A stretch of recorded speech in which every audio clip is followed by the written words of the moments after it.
There's a formula for buddy action movies.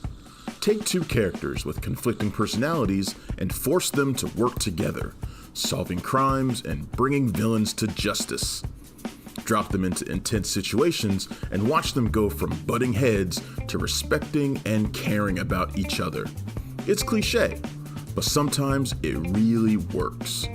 This formula was perfected in the 1987 film Lethal Weapon, which took family man Roger Murtaugh and paired him with the irreverent, suicidal Martin Riggs, then sent them after heroin smugglers with military training. That setup was executed so well, it spawned a franchise. What went into making this action classic? Let's find out. Shane Black is known as one of the most highly respected and highly paid writers in Hollywood. But when he started writing Lethal Weapon, he had just graduated college. 23 years old and writing his first solo screenplay. As he wrote the initial draft, he was drawing inspiration from the Western genre, the pulp fiction detective stories he loved, and one of his favorite movies, Dirty Harry. He even included a version of a scene from Dirty Harry where one of our police officer heroes attempts to talk down a man threatening to jump off a building. At the heart of Black's story are two Vietnam veteran LAPD sergeants. There's Roger Murtaugh, a family man who has just celebrated his 50th birthday. As we see Murtaugh interact with his wife and 3 kids, it's clear their household is a fun place that's full of love. That's a stark contrast to the lonely life of Murtaugh's new partner, Martin Riggs. Riggs' wife was recently killed in a car accident, and grief has dropped him into a depression so deep, the police psychologists suspect he may have had a psychotic break. On the other hand, his captain thinks he's just acting out so he could receive a psych pension, which he doesn't intend to give him. Riggs definitely acts like he's out of his mind, wading into dangerous situations with total disregard for his own well-being. When he's off duty, he drinks too much and contemplates suicide. Murtaugh doesn't think much of his new partner at first, complaining that, "I'm too old for this shit," while believing that Riggs is going to get him killed. But they gradually bond and come around to liking, respecting, and caring for each other. Murtaugh even invites Riggs over to his house for dinner with the family. Riggs has a dark past of carrying out assassinations during the war, and when writing this character, Black envisioned him as an old gunslinger type, or even an action take on Frankenstein's monster. Someone who is hated and reviled for what they've done and what they're capable of. But when things go wrong and violent villains have to be dealt with, society needs to rely on this person to kill for them. As you can tell from that description, Black's script was much darker than the film that was eventually made. He even gave Murtaugh a tragic backstory about accidentally killing a fellow soldier during his military training. That didn't make it into the movie, and Riggs doesn't come off like much of a Frankenstein's monster character either. Around these characters, Black crafted a mystery that starts off small. A young woman named Amanda Hunsaker, who's clearly high on drugs, steps off a balcony at a high-rise apartment building and plummets to her death. But the case isn't as cut and dry as it appears to be. Amanda's death wasn't an accident or suicide. Her drugs had been spiked with drain cleaner. She was going to die whether she stepped off that balcony or not. Murtaugh has a personal connection to this case because he served with Amanda's father Michael in the war. Michael even saved his life. Worried about his daughter, Michael had been trying to get in contact with Murtaugh in the days before her death, hoping he could help her get away from bad influences. But he didn't reach him in time. Murtaugh will come to find out it was Michael's own shady dealings that got Amanda killed. It goes back to their time in Vietnam, when Michael was working for a CIA unit called Shadow Company. This group started running heroin during the war, and a dozen years later, they're running heroin in Los Angeles. The smuggling organization is headed up by General McAllister, whose lackeys are all mercenaries with military training, including his right-hand man, Mr. Joshua. And now that Riggs and Murtaugh know all about Shadow Company, they're on the General's hit list. So this case gets even more personal for them. Murtaugh's teen daughter Rianne, who develops a crush on Riggs the moment she sees him, is also pulled into the mix. She gets abducted by the general and his henchmen.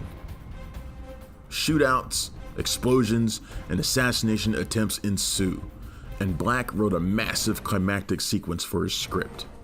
A sequence that involved Mr. Joshua taking down a police helicopter with a missile.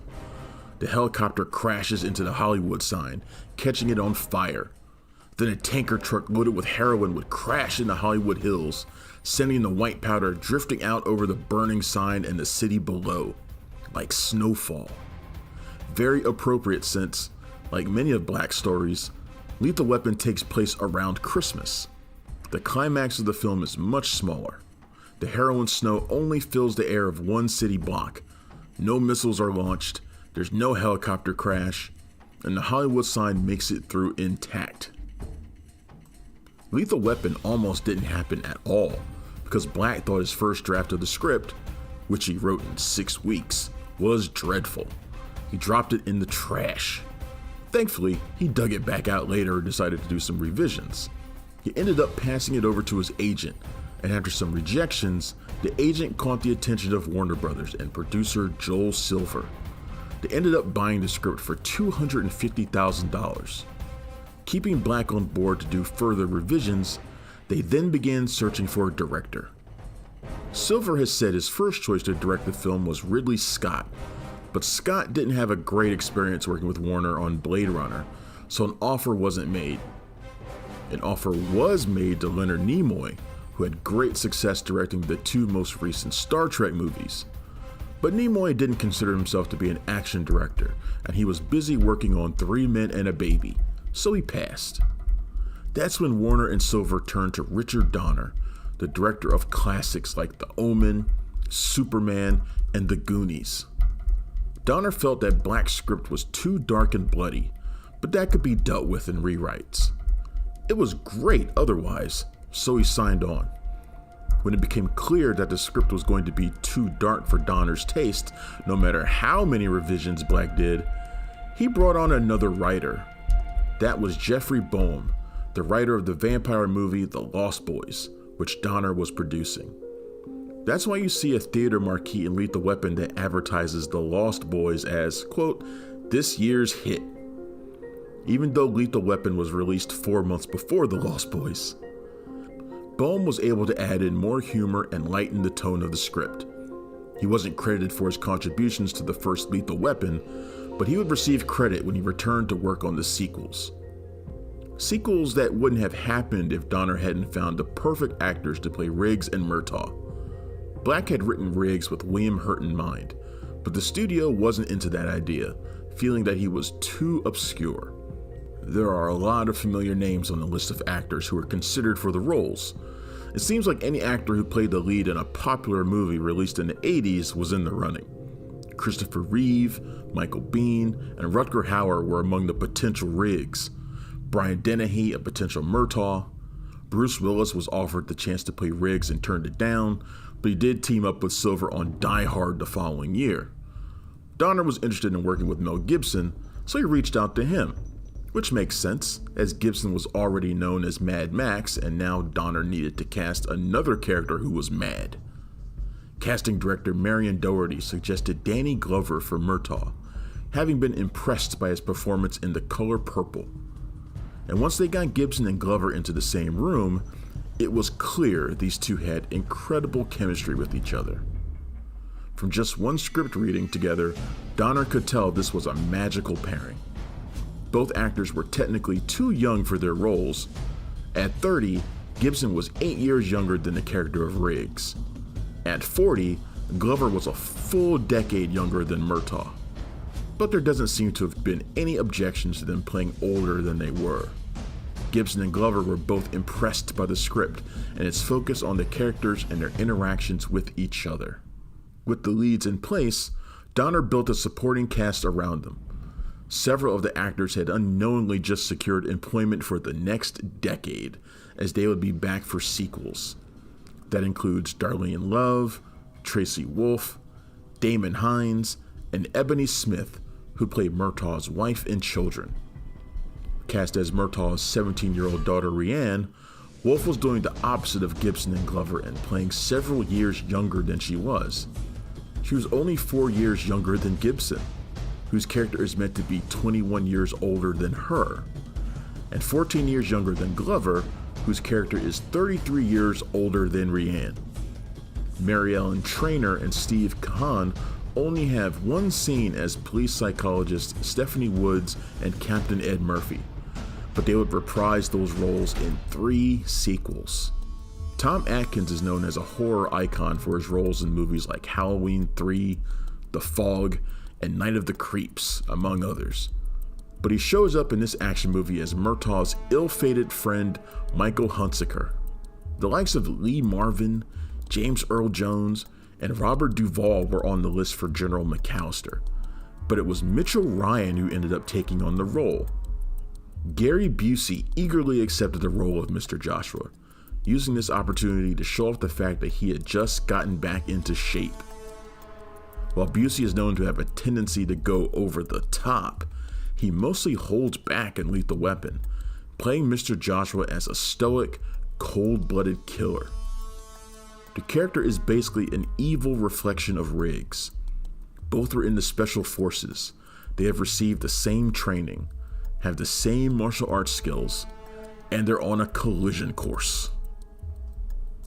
Lethal Weapon ranks highly as one of the best action movies ever made because all of the right elements came together on this one.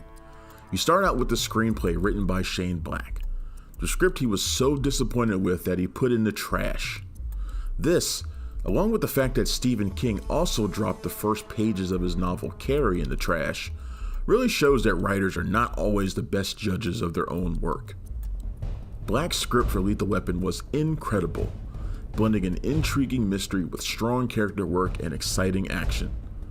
The film isn't as dark or violent as Black envisioned, but the story didn't lose anything from Donner softening the edges. It just became something that a wider audience could enjoy. As Donner described it, his approach to the movie was to make it like an old-fashioned Western. And while the movie doesn't have action sequences as big as the ones Black wrote, the action it does have is exciting and fun to watch. Gibson and Glover perfectly inhabit the roles of Briggs and Murtaugh. These guys are fascinating to watch from the moment they appear on the screen. Riggs is an angry mess. He's always on edge and can go berserk at any moment. You want to keep your eyes on him to see what he's going to do next. But we understand his pain, and through his darkness we can see that he is still a good, affable person with a nice sense of humor. In the midst of a drug bust gone wrong, he even demonstrates his love for the Three Stooges. Murtaugh and his family are instantly endearing, and want to see all of them get through this dangerous situation unscathed. There is real emotional depth and humanity to the 2 lead characters, and it's great to watch them bounce off of each other. To watch the progress of their working relationship and the personal bond they form. The villains they're up against in this film are cold bastards who think nothing of the lives they're destroying. The fact that they target Riggs and Murtaugh and even drag Rhiann into the situation makes us want to see them get taken down hard. The General is clearly a bad guy, but it's Mr. Joshua who draws most of the attention and ire. He's the biggest threat, and almost kills Riggs long before the ending. Donner and Black knew the audience would need Mr. Joshua to be taken out in a cathartic way, so we get an extended fight sequence between him and Riggs. Gibson and Busey were trained in the capoeira, Brazilian jiu-jitsu, and jailhouse rock fighting styles for this confrontation, where they beat the hell out of each other in Murtaugh's front yard while Murtaugh and the LA police force stand back and watch. Another iconic component is the musical score composed by Michael Kamen and Eric Clapton, a mixture of guitar and saxophone that represents the 2 leads. Clapton played guitar for Riggs' theme, while David Sanborn plays the saxophone for Murtaugh's theme. Kamen and Clapton had previously worked together making music for the miniseries Edge of Darkness, which is how they ended up on Lethal Weapon. Donner was using their Edge of Darkness music as the temp score for the film when he was cutting it together, then hired them to make new music for it. They brought a unique sound that is instantly recognizable and very memorable. And while Lethal Weapon tends to be overshadowed by Die Hard when it comes to Christmas action movies, this one does have Christmas all over it. The Murtaugh home is decorated for the holiday, complete with tree and wrapped presents, which get demolished when Mr. Joshua shows up at the house. The final moment takes place on Christmas, with Murtaugh inviting Riggs in for dinner with the family. Black has a tendency to set his stories on Christmas. As he explained to Entertainment Weekly, the holiday is a touchstone for him because it, quote, represents a little stutter in the march of days, a hush in which we have a chance to assess and retrospect our lives. I tend to think also that it just informs as a backdrop. Christmas is a thing of beauty, especially as it applies to places like Los Angeles, where it's not so obvious and you have to dig for it, like little nuggets. All around the city are little slices, little icons of Christmas that are as effective and beautiful in and of themselves as any 40-foot Christmas tree on the lawn of the White House, unquote. An early shootout takes place in a Christmas tree lot.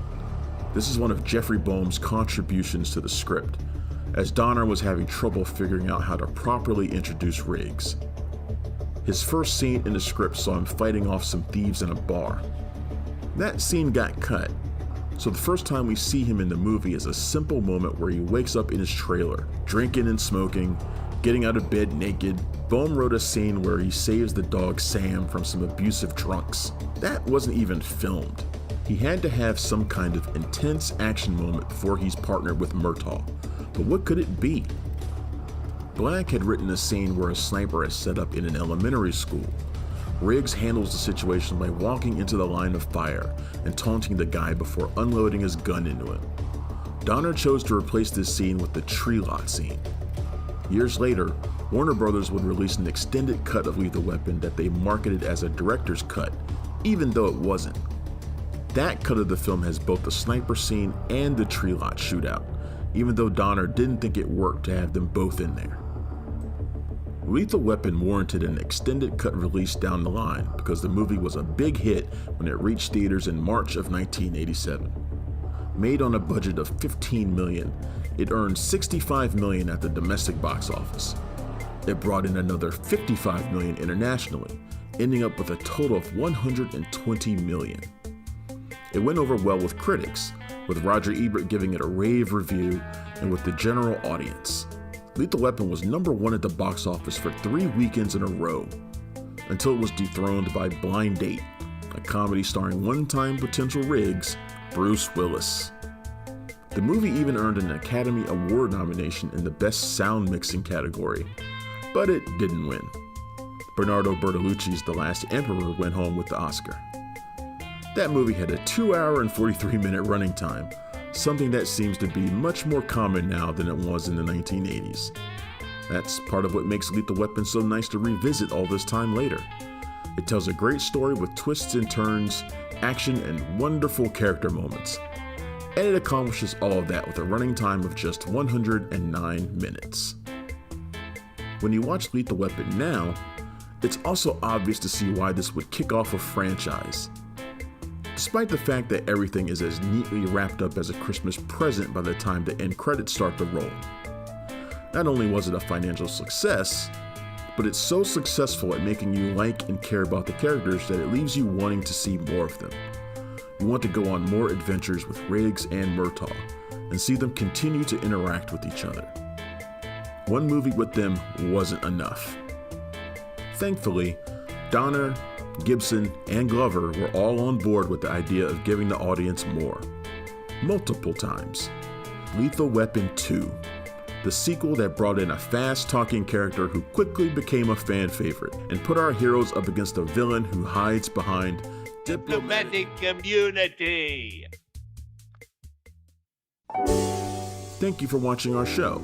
If you like what you see, please subscribe to our Joe Blow Originals YouTube channel. Tell your friends you like this sort of content, and turn on the bell to receive notifications for all of our latest videos. We're an independent company, and we appreciate all of your support.